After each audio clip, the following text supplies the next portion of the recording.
Blablabla, l'intelligence artificielle est enfin sortie pour Adobe Illustrator, donc Firefly, les graphistes sont morts, machin machin, on a compris la chanson.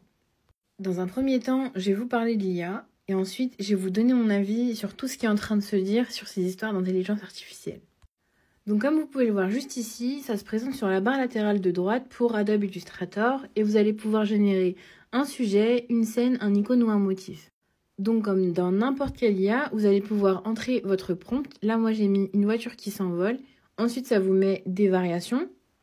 Et du coup, quand je clique sur générer, ça va mettre l'image au format vectoriel.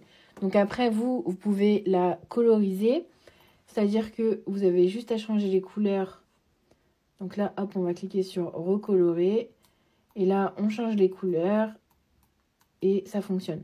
Donc, ça fonctionne très très bien, c'est hyper cool. Enfin, c'est quand même une phase de test. Pour l'instant, les images sont pas hyper élaborées, mais je pense que ça va beaucoup s'améliorer. Et donc, je vais vous donner mon avis sur tout ce qui se passe. En fait, il faut savoir que y a beaucoup de gens qui vous disent les graphistes sont morts parce que avec la sortie des intelligences artificielles, ça va remplacer l'humain, machin. En fait, ce qu'il faut savoir, c'est qu'il ne faut pas diaboliser les IA. Si vous savez vous en servir, ça peut vous faire gagner un temps considérable. Par exemple, moi, je me sers de ChatGPT quasiment tous les jours.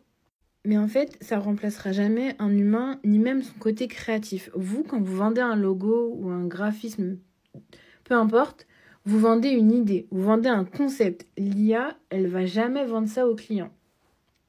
Par exemple, ici, je vous montre 3 logos que j'ai faits. Et en fait, pour vous expliquer, même si ils peuvent vous paraître assez simples, il faut savoir que c'est des choses que j'ai élaborées avec mes clients.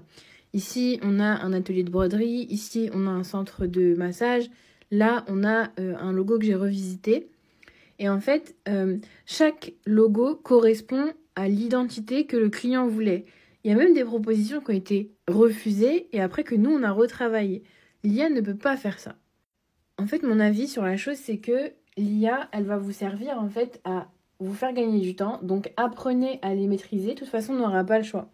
Mais continuez à croire en vos compétences, à ne pas avoir peur. Surtout pour les étudiants qui sont en école de graphisme ou quoi, n'ayez pas peur. Il y aura toujours de la place pour vous. Et surtout, ne diabolisez pas les intelligences artificielles. Vous en aurez besoin, ça peut vous faire gagner énormément de temps. J'ai hâte que tu me dises ce que toi t'en penses et ce que t'as retenu de tout ce que j'ai dit.